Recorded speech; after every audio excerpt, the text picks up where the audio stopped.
Vous avez une expertise, vous avez identifié un vrai besoin sur votre marché et vous vous dites que la formation en ligne, ce serait un bon moyen de la transformer en business. Mais une question vous bloque, comment s'y prendre pour vendre cette formation une fois qu'elle est créée? Si c'est votre cas, cette vidéo est faite pour vous.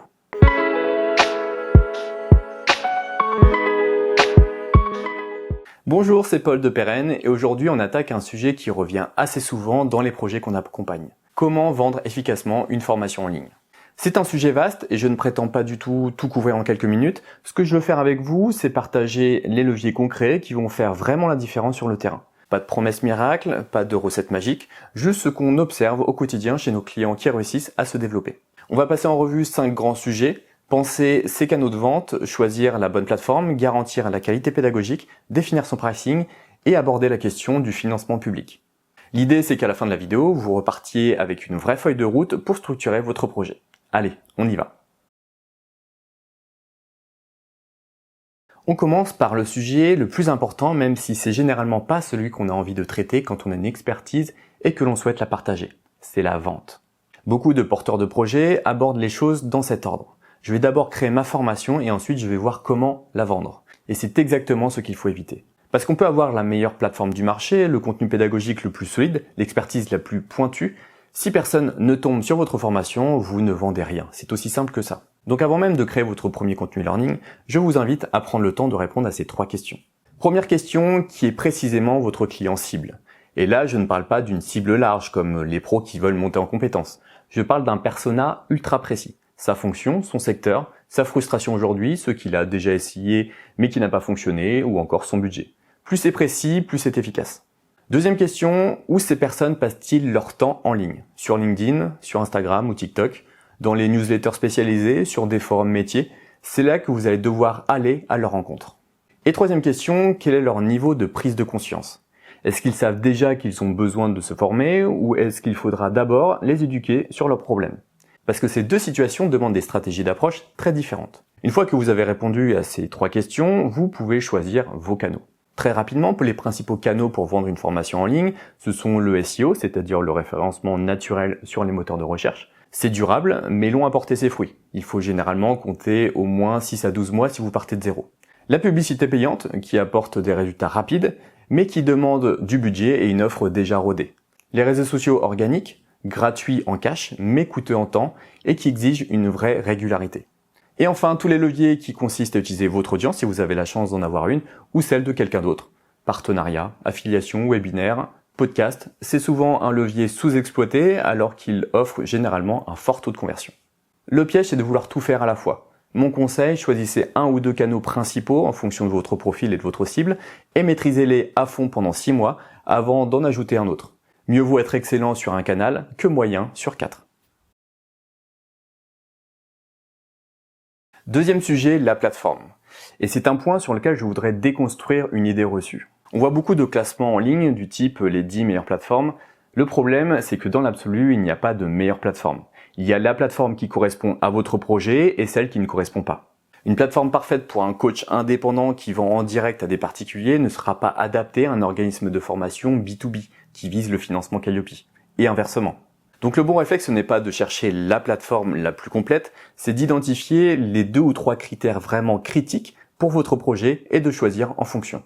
Pour vous donner quelques exemples très concrets de ce que ça veut dire, si votre projet repose principalement sur la vente directe en ligne avec des tunnels d'acquisition, alors les fonctionnalités marketing intégrées vont être déterminantes. Site personnalisable, page de capture, code promo ou encore affiliation, sans ça, vous allez devoir brancher 5 outils différents et passer un temps fou en intégration. Dans ce cas, des outils comme LearnWords pourront être adaptés. On a fait une vidéo dessus d'ailleurs si cela vous intéresse. Si vous misez en revanche plus sur l'aspect communautaire pour favoriser la vente et l'engagement des apprenants, des outils intégrant des espaces d'échange, des fils de discussion, des événements ou encore de la gamification seront alors à privilégier. On peut citer par exemple Skool ou Schoolmaker qui entrent bien dans ce cadre. Enfin, si vous visez le financement public via Calliope, c'est la traçabilité réglementaire qui prime et là c'est encore une autre famille de plateformes qu'il vous faut, comme par exemple Digiformat. Vous voyez l'idée? Le bon choix, c'est celui qui colle à votre stratégie. Et la pire erreur, c'est de prendre une plateforme au feeling sur le prix ou sur la notoriété et de découvrir 6 mois plus tard qu'elle ne fait pas la moitié de ce dont vous avez besoin. Là, vous avez alors 2 options, bricoler avec des outils tierces ou tout migrer. Dans les deux cas, ça demande généralement du temps et de l'argent. Chez Peren, on a l'occasion de tester et mettre en place un très grand nombre de plateformes différentes pour nos clients, donc n'hésitez pas à nous contacter si vous avez besoin d'aide sur le sujet. Vous trouverez nos liens en description. Troisième sujet, celui-là nous tient particulièrement à cœur, la qualité pédagogique. On observe une tendance assez forte ces derniers temps, produire de très grands volumes de contenu, souvent assistés par l'IA, pour pouvoir afficher 50 heures de formation premium. L'idée derrière, c'est que plus c'est long, plus ça justifie un prix élevé. L'expérience qu'on a chez Peren, c'est que cette logique fonctionne de moins en moins. Les apprenants comparent, ils lisent les avis, ils testent des extraits et ils repèrent très vite le contenu qui n'a pas été pensé pour eux. Et derrière, ça crée un effet domino. Taux de complétion bas, donc apprenant insatisfait, donc pas de bouche à oreille, donc votre coût d'acquisition reste élevé en permanence. C'est rarement tenable sur la durée. La vraie clé, c'est de partir de l'apprenant et pas du contenu. Quelques bonnes pratiques d'ingénierie pédagogique font une vraie différence. D'abord, définir des objectifs pédagogiques clairs. Qu'est-ce que l'apprenant doit être capable de faire à la fin de la formation? Viser 1 à 5 objectifs par formation, pas plus. Ensuite, scénariser le parcours. On raconte une progression, on alterne les phases découverte, démonstration, mise en pratique, évaluation. Une formation qui se contente de « j'explique pendant 40 minutes », personne ne l'a fini. Puis varier les formats, vidéos courtes, infographie interactive, quiz, cas pratique, mini-projet, classe virtuelle. Chaque format a son rôle. Aujourd'hui, il existe énormément d'outils qui permettent de diversifier les formats. Et c'est aussi un sujet sur lequel on aide nos clients chez Peren justement pour adapter le format à l'objectif. Donc encore une fois, n'hésitez pas à nous contacter si vous souhaitez être accompagné sur le sujet. Et enfin, testez avant de lancer. Vous regardez avec quelques apprenants tests où ils décrochent, où ils sont confus et vous itérez. C'est ce qui fait passer une formation correcte à une formation excellente. Enfin, sur l'IA, un mot rapide, elle est précieuse pour gagner du temps. Elle vous aide à structurer, à générer des quiz, à produire des voix off et même des contenus de plus en plus interactifs. Mais l'IA est un copilote, pas un pilote. Le jugement pédagogique, la connaissance de l'apprenant, la scénarisation intelligente, ça reste un travail humain. C'est ce qui fait la différence entre un contenu correct et un contenu qui transforme vraiment les pratiques. Quatrième sujet, le pricing. Parce qu'au final, c'est ce qui détermine la viabilité économique de votre projet. Il existe plusieurs modèles de monétisation, chacun avec sa logique. L'accès unique, c'est le modèle le plus simple. L'apprenant paie une fois, il a accès pendant une certaine durée. C'est le modèle qui rassure le plus à l'achat et qui se vend le plus facilement généralement. L'abonnement, c'est plus exigeant. Il faut renouveler le contenu en continu pour justifier le paiement récurrent. En contrepartie, les revenus deviennent prévisibles. La cohorte, c'est un modèle hybride très intéressant. Vous lancez votre formation à date fixe avec un groupe d'apprenants, du live, du suivi humain. Ça permet de vendre nettement plus cher parce que la valeur perçue est plus élevée. Et le mentorat, c'est le plus haut de gamme, formation plus accompagnement personnalisé. Au lieu d'avoir 1000 clients, il vous en faut 30, ça change toute la dynamique commerciale. Un point d'attention sur le pricing, l'erreur classique c'est de sous-pricer en pensant que ça facilitera la vente. Souvent c'est l'inverse, un prix bas envoie un signal de faible valeur, attire les apprenants les moins motivés et ne vous laisse aucune marge pour investir en acquisition. Il vaut mieux vendre moins mais à un prix qui reflète la vraie valeur de ce que vous proposez.